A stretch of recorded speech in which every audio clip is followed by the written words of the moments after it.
bem-vindo ao Economize, o espaço de finanças pessoais da JTV, uma parceria do Jornal Económico e da Reorganiza. Hoje temos connosco novamente João Raposo, administrador da Reorganiza. Bem-vindo, obrigado João por estares connosco novamente. Hoje vamos ter aqui um tema que tem a ver com a interpretação de uma FIN. Portanto, na altura de contratar um crédito, é-nos dada, de facto, muita documentação para analisar e para assinar. E muitas vezes nem sabemos muito bem o que é que estamos a assinar. Entre essa documentação consta então a FIN, Ficha de Informação Normalizada Europeia. Dada a importância destes documentos, vamos hoje falar um pouco sobre este documento obrigatório para a contratação de qualquer crédito. O que eu te perguntava, já para começarmos, é o que é então uma FIN? Sim. Obrigado então mais uma vez pelo convite a estar aqui. Realmente a FIN procura criar no consumidor uma tomada de consciência da informação e daquilo que está a contratar. Portanto, há aqui um esforço significativo e muito importante por parte dos reguladores para garantir que quando nós estamos a contratar um crédito temos a consciência e recebemos todas as informações para contratar aquilo que realmente estamos a contratar. A FIN, que antigamente era só FIN, a Ficha de Informação Normalizada, agora passou a ser FINE, FIN com E no fim, porque transpôs para uma diretiva comunitária de 2017, entrou em vigor em Portugal a partir de janeiro de 2018, um modelo de disponibilizar a informação ao cliente bancário quando está a contratar um crédito. E a grande vantagem é que este modelo é comparável em qualquer espaço europeu, ou seja, se eu vou pedir, se eu sou estrangeiro ou sou um português e estou lá fora a querer pedir um crédito, vão deparar com uma ficha de informação que está normalizada, e aqui a normalização é muito engraçado porque os campos são iguais, portanto são 15 campos, esses são iguais em todas as FINs, e há uns que estão a bold, há outros que estão com letra maior, há outros que estão com letra mais pequena, e isto é de propósito, porque são indicações de destacar algum tipo de informação mais relevante que essas FINs possam conter. Diria que isto é essencial para quando eu estou, por exemplo, cada vez mais as pessoas estão agora a procurar transferir crédito de habitação, por exemplo, e quero comparar aquilo que me está a apresentar, tenho o banco A, o banco B, o banco C, o banco D, como é que eu percebo a linguagem, porque às vezes a linguagem pode diferenciar um pouco de banco para banco, mas como é que eu consigo ter a garantia que estou a comparar, permite-me a expressão, batatas com batatas, não é? Portanto, estou a comparar realidades comparáveis. E nesse aspecto, a FIN é essencial e, portanto, deixar claro que existem dois tipos de FINs também. Há uma FIN de simulação e há uma FIN de aprovação, essa tem que ser depois assinada por parte dos clientes, mas onde contém uma série de informação relevante para a tomada de crédito consciente. E essa FIN tem 15 campos que a compõem. Muito bem, então queria que nos detalhasses, portanto, quais são os aspectos que se deve ter maior atenção quando se está a analisar então uma FIN. Sim, não vou aqui detalhar os 15 campos, mas todos são importantes e deixo já uma nota prévia que tudo deve ser lido. Portanto, o objetivo destes documentos é precisamente que estejam numa linguagem e acessíveis para que sejam de fácil leitura, para que aquele calhamaço de folhas se torne fácil de ler e de perceber. Portanto, embora eu aqui vá identificar alguns que me parecem mais relevantes, porque são aqueles que podem diferenciar mais da oferta de banco para banco, deixar claro que a FIN deve ser sempre lida do princípio até ao fim, que é essa a nossa responsabilização e é isso que nós assinamos. Depois não podemos dizer que não tínhamos conhecimento, exatamente, porque assinamos aquilo que nos foi apresentado.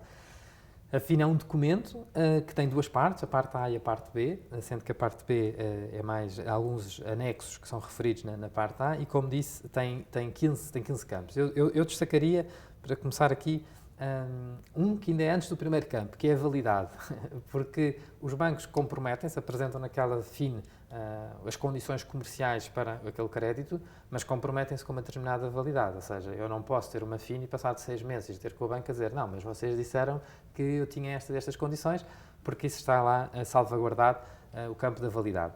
Depois diria que há aqui um campo que às vezes as pessoas não conhecem tão bem e que é importante referir, até porque a Reorganiza é um intermediário de crédito, que é precisamente o campo da intermediação de crédito.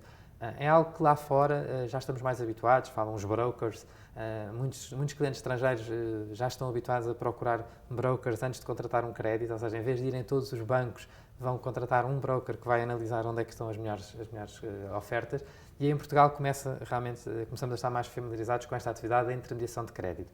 Deixar claro que neste campo da FIN, que é o campo 2, que diz se existe ou não existe intermediação de crédito, também diz muito claramente se esse intermediário de crédito vinculado àquele banco, quanto é que vai receber. E isto, os clientes, é bom que seja transparente e que percebam como é que eu, por exemplo, na Reorganiza, como é que eu ganho dinheiro. Portanto, daquele crédito vou receber X valor. E isto também, que fique claro que é o banco que abdica da margem e não é um encargo que vai ser suportado pelo cliente. Exato. Portanto, e fica lá espelhado. Depois, diria que no campo 3, onde estão as principais características dos empréstimos, temos aqui informações muito relevantes que as pessoas ouvem e, por vezes, podem não ter a exata consciência daquilo que estamos a falar. Por exemplo, tipicamente falamos do METIC. O METIC é o montante total imputado ao cliente. Lembro-me que no primeiro filme que gravámos aqui, portanto, com o João Brás Barbosa, falou-se precisamente sobre o METIC. E o METIC é relevante para nós termos consciência de qual é que é o custo que vamos ter com o empréstimo.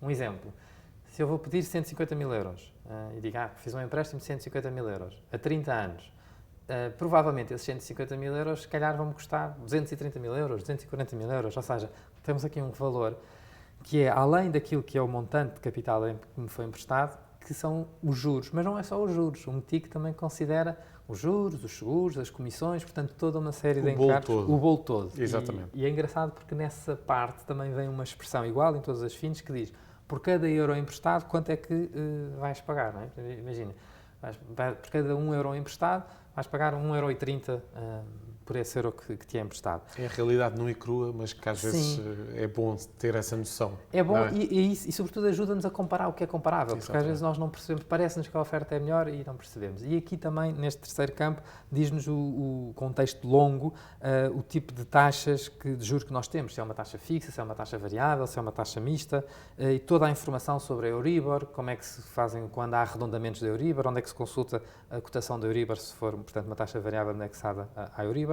E, por fim, também neste campo 3, tem a parte da garantia que está a ser dada, por exemplo, no crédito de habitação. Se eu dou um imóvel como garantia, também tem que ficar claro qual é que é o valor que está a ser presumido da avaliação desse imóvel, porque nós apresentamos uma FIN ao cliente a dizer isto são as condições que são válidas, se o imóvel valer 200 mil euros. Depois vai ser feita a avaliação, o imóvel afinal não vale 200 mil euros, vale 180 mil, então aquilo que foi apresentado e que eu achava que estava garantido, até pode deixar de estar aprovado. Há pouco falaste então nas taxas de juro. Pergunto quais são as diferenças entre as taxas de juro que nos apresentam. Sim, também é importante porque isto está presente em todos os créditos, a diferença entre TAN e TAEG, taxa anual nominal. Também e a taxa... outras siglas que nos entram muito pela casa adentro, com anúncios e tudo mais, não é? E tipicamente nos anúncios os bancos promovem a TAN, porque é aquela que é mais baixa, mas a TAEG é a taxa anual efetiva global, onde inclui a TAN, mais os outros encargos, como os seguros, as comissões e por aí adiante. E, portanto, este campo 4 da FIN também é um campo relevante, onde eu tenho todo o detalhe da taxa de juros. E é relevante porquê? Porque existe aqui uma diferença entre o que é o spread contratado, por exemplo, e aquilo que é o spread base. Os bancos apresentam um spread, por exemplo, fazer um crédito de habitação e apresentam um spread de 2,8. Mas na realidade eu estou a ter um spread de 1. Como é que isto é possível? É possível pelo seguinte, diz assim, o spread de base deste contrato é 2,8, mas está sujeito a uma série de condições que tens de cumprir, que é o chamado, que vou falar mais à frente também, o chamado cross-selling, que é as chamadas vendas associadas, que são condições obrigatórias para conseguir ter aquele spread não diria bonificado, mas aquele spread contratado. Se eu não cumprir com aquilo que está estabelecido, quando está contratado, então tenho o spread base. E é importante as pessoas olharem para este spread base para evitar dissabores. Não são raros os casos em que, de repente, as pessoas não cumprem com aquilo que foi contratado e passam a ter um contrato de crédito com um spread base e não com o spread contratado, e de repente a prestação pode aumentar significativamente.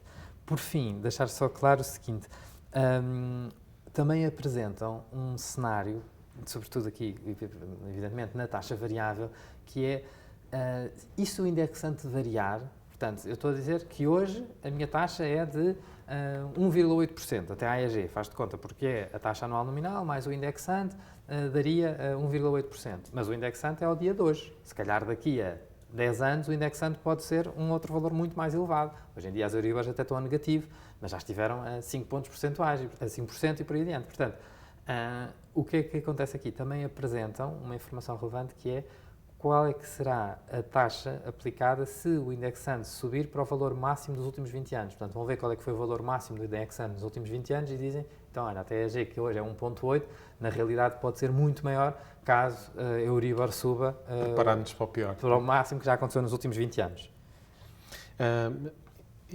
Desses outros campos que falaste há pouco, há algum que tu queres dar mais destaque? Sim. Existem mais campos, portanto, como eu disse, são 15 campos, falamos aqui de 4 ou 5, que são aqueles que no fundo são os que variam mais de oferta para oferta, os outros são mais idênticos, são mais chapa 5, não é? Portanto é igual em todos, são informações mais legais. Mas deixava aqui algumas notas sobre isto. Uma que já falei, mas gostava de reforçar, que é o cross-selling. Portanto, ler com atenção aquilo que são, cross-selling é a expressão em inglês, mas as vendas associadas. Ler com atenção aquilo que são as vendas associadas quando eu estou a contratar um crédito. Porque se eu não cumprir com a domiciliação do ordenado, se eu não cumprir com a utilização do cartão de crédito, se eu não cumprir com os seguros de uma determinada forma, posso ter o crédito com outras condições muito mais desfavoráveis. E por isso até há clientes que às vezes preferem suportar uma taxa um pouco mais elevada, mas com as vendas, sem vendas associadas, portanto com o cross-selling muito mais baixo. Também deixar aqui a menção ao campo 9, que fala do reembolso na FIN. Portanto, o campo 9 fala do reembolso pelo seguinte, que é que quando eu quero antecipar o pagamento do meu crédito de habitação, se tiver uma taxa variável, terei que pagar uma comissão de amortização pela antecipação do crédito de 0,5%. Se tiver uma taxa fixa, já é de 2%. Isto está tudo espelhado e está tudo identificado nas FINs, portanto, não podemos dizer que fomos apanhados de surpresa.